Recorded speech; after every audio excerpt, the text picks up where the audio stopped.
We've been asking you today, after Labour ditched its 28 billion quid pledge to decarbonise the grid, whether green issues will affect your vote at a general election. And joining me now to discuss this is the leader of the Climate Party, Ed Gemmel. Ed, Morning. Big move here from Labour, ditching what I think was really one of their key pledges. They were going to be different, apparently, from the Conservative government, who they slated for allegedly winding back net zero commitments, which, by the way, they didn't really do.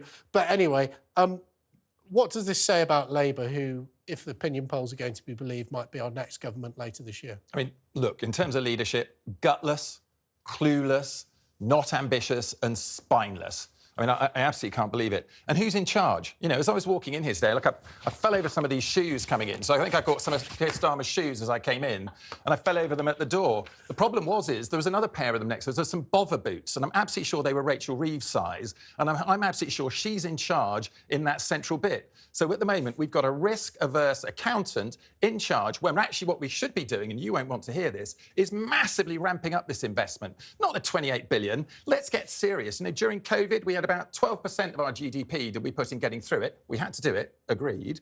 But that shows the sort of opportunity there is to invest. And this would be investing to make money, to grow the economy, to do what actually supposedly the Conservatives at one point wanted to do in the world, and Labour is talking about wanting to do. But let's get some guts, and let's not let the risk-averse accountant run it, but let's see a real leader who says, this is what we're going to do. Drop the word green.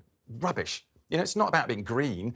It's about getting the investment done to get us ahead of what's happening in the US, in China and the European Union. Well, Ed, first of all, let me say I'm deeply, deeply concerned that the leader of the Climate Party would come onto the show with shoes made from non-reusable plastics. But I suppose it's a political point worth making. But they've taken months to decide this, haven't they? If Keir Starmer becomes the Prime Minister, you have to make decisions like this within 15 minutes.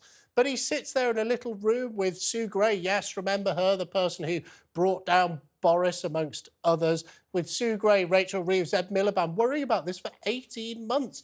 He just can't make a decision. Whether it's right or wrong, he's just a ditherer, isn't he? I think it's always presentation, as you know. He should have made the decision and get it done. And just to make sure that you don't ruin my green credentials, actually, they're new. They can be returned within 38 days if they haven't been worn. So actually, there'll be no use at all if they go back to the shop in perfect condition. So anyway, having said that, what we should be doing now is we need a leader, and we don't have one in either main party at the moment, who's got some guts. And they've got to come to the public and say, guys, we're in a downward spiral here, which they have been saying, but they've got to say, I've got a mission to get us out of it.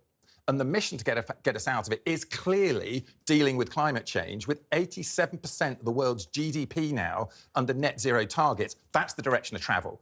Everybody can see it. Chatting to people just on the train on the way in here, they get it. They can't understand why our politicians don't get it. So I tell you that I said earlier on the show, I can count on my two fingers, 0, the number of people who run down me in the streets in Rosendale and Darwin and say, oh, you got to tackle climate change. They say, look, I can't afford 20 quid to put some diesel in my van to get to work. You know, I can't pay my bills. I can't afford to feed my family. They don't have. This is just a London issue. They don't have tens of thousands of pounds to go out and buy an electric vehicle. They're not going to put a heat exchanger, a heat air pump, whatever it's called, on the side of their terraced house. They've got nowhere to put it. Jake, this is politicians. No, I'm not making it up. This is true. This is politicians. They're so out of touch with what the public wants on this net zero. What the public comes and says is, I want to get my cancer treatment early. You've got to put money into the NHS. I want to see more bobbies on the street. And we won't get more bobbies on the street or more money for the NHS unless we invest in an economic plan that's going to get this Britain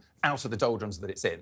And that's what people on the street are saying. So what they're coming to you and I and saying is, I've got day-to-day problems. I expect you to solve it for me. And what I need you to do is come up with a mission, an industrial mission that's actually going to do that for us and get money back into the coffers of Britain, pay for the NHS. Well, isn't that the problem with politics in the UK, is that politicians have stopped believing in the wisdom of crowds, but definitely the wisdom of crowds. They've stopped listening to the public on this issue because they know best.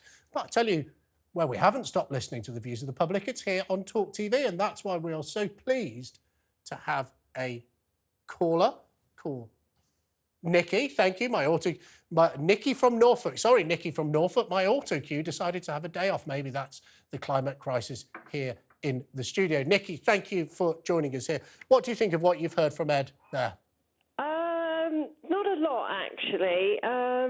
I mean, when I called in, I said I'm voting for whatever party is going to backtrack on the net zero, because I think we're going too fast, too quickly, and we haven't got the infrastructure in place yet. We haven't built nuclear power stations. We can't run ourselves on just wind and sun. I have solar panels, and I can't power my whole house on just solar panels. No. How many charging points have you got round you in Norfolk, Nikki, for your electric vehicle, if you own one? I don't know. I mean, the thing is... Oh, sorry, my dogs have... Go away. Sorry. Don't worry, we're probably speaking a bit more sense than me, the dog. I have 3 dogs, which are a nightmare at the moment. So I just think we're going too quickly. We can't afford it. We can't even afford to arm the Navy with missiles than to sea-to-land missiles. I mean, was it one of the ships has changed one of the rooms into a gym because there was no money to put missiles on it. Nikki, but what do you think about this? So it sounds like you're quite supportive of the Labour Party making this massive U-turn on green issues. I think they're doing it for the wrong reason. They're looking at it in the fact that, 24 billion, we can't really put that forward at the moment because we haven't got the coffers. But I personally think we've just got to slow down. We've got to let the rest of the world catch up as well. I mean, what we do in regards to making these changes is so tiny. Why do we, as the UK, always have to be the first to do it? Nikki from Norfolk, I'm going to let you get back to your 3 dogs, but thank you. Ed has been shaking his head as you've been speaking, so before we run out of time, I want to give him the opportunity. How do you persuade people like Nikki from Norfolk to vote for the Climate Party or, in fact, for these green issues? Because somebody's got to vote for the party of business, the party with a mission and a national mission to drive the economy. And what Nikki's talking about is the old-fashioned way of looking at dealing with climate change, which is something we have to deal with anyway, and saying that it's all going to be a cost. It isn't. America's investing $369 billion getting there to drive their economy. China is minting it at the moment, and the European Union is struggling to keep up, and we are nowhere. Where do we think we're going to get the money to pay for all of our social and public services unless we invest for the future? Isn't one of the... Nikki picked up, and she didn't really get much chance because I was interrupting her, which is my fault. But she said, I think she was about to say or did say there were very few charging points for electric vehicles in rural Norfolk, if in fact, Nikki, you live in rural Norfolk. There certainly are very few charging points. And isn't this part of people's scepticism to say, right, the government has had all sorts of incentives in place, which now been withdrawn, many of them, for people to get an electric vehicle. But we were promised that the infrastructure would come, and it hasn't. And we learned this week from BMW that, in fact, BMW largely is turning its back on electric vehicles, saying, well, hydrogen's the future. Aren't people sceptical because... every time the government suggests something, it turns out to be wrong. Only a few decades ago, they were telling everyone to go out and buy a diesel car. Apparently, that's the worst sin anyone could commit. I say that as somebody who drives a diesel myself. Yeah, no, I mean, absolutely. I mean, look, we had it here to symbolise Keir Starmer, but it pretty symbolises our politics, doesn't it?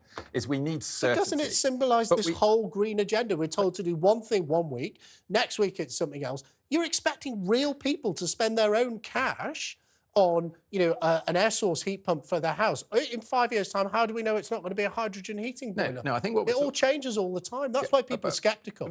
Well, I mean, the change bit, I'm absolutely with you. The flip-flops are here to symbolise the fact we never get it. We're not getting it from the Labour Party, and we haven't got it from the Conservative Party recently either. So how do we know what you're telling us we should be investing in is the right thing to invest in? One second. It's not only, though, on so-called green issues. I think the word green is toxic. Let's talk about investment, money that's going to be made, because that's where we're going. And what we've just seen, whether it's the science, we've seen 1.5 degrees for a whole year, which is very, very dangerous, or it's what other countries are doing with massive investments because they see where the money's going to be made. We're going to be left out. Take one quick example, Port Talbot. Here we are trying to save some jobs at Port Talbot, losing 3,000, putting in a recycling plant effectively for steel. In Sweden, for the same capital money, they're putting in an H2 steel plant for 95% decarbonised steel to supply the same amount of steel, virgin steel, as we've done Port Talbot. We have missed the boat. Well, do you know what? We have found something we absolutely agree on. That decision in Port Talbot is absolutely daft, isn't it? I mean, the idea we spend £500 million of taxpayers' money, sack 3,000 people, and undermine Britain's national security by not producing virgin steel. I know the Labour Party hasn't got a plan to deal with it, but I pour as much approbation on the government for getting this wrong, because it is a national disgrace what's happening in South Wales. You know, and what's happening in Sweden, they're going to bring 10,000 jobs. We'd have a net plus of 7,000 jobs. We'd be dominating green steel in Europe, which is going to happen anyway, and we'd have our recycling plant if we wanted to do it. Ridiculous. Well, so what do you think, Stella? I actually agree with Ed that we need to change the narrative when it comes to green investment, because if the Labour Party from the beginning, if we said this is not 28 billion that you're going to throw around on some woolly-nully green policies, this is 28 billion that we are investing in jobs. But borrowing, isn't that the problem? It's borrowing. It's borrowing money we can't afford to pursue some policies that may not work. Of tax cuts, which Jeremy Hunt has promised. Can we afford that, though? Why can we not tax 1% on all the billionaires in the UK, which is like just a handful of people, literally? You would be making that money right away. We know that's what the Labour Party's going to do. They're going to tax everyone. No, the billionaires. The billionaires. The billionaires. Yeah, it starts with billionaires, comrade, and then it affects all of us. Chloe, do you think we're going to see big tax rises to pay for this green agenda? I mean, people are already paying through their gas, electricity bills every year, a significant subsidy for green energy. I mean, potentially, but taxes are extremely high as it is anyway. I think it would be very unpopular for the Labour Party to raise taxes even more, which potentially explains why they have... Well, we know they're going to raise some taxes, so they're putting VAT on school fees. Actually quite popular with many people, but you know, the vast majority of people in this country have nothing whatsoever to do with private schools. But it is still putting up taxes on people. And we hear also that they're going to introduce a new green windfall tax, apparently, to pay for some of these policies. So isn't that just a party that is just returning to type, which is just taxing people?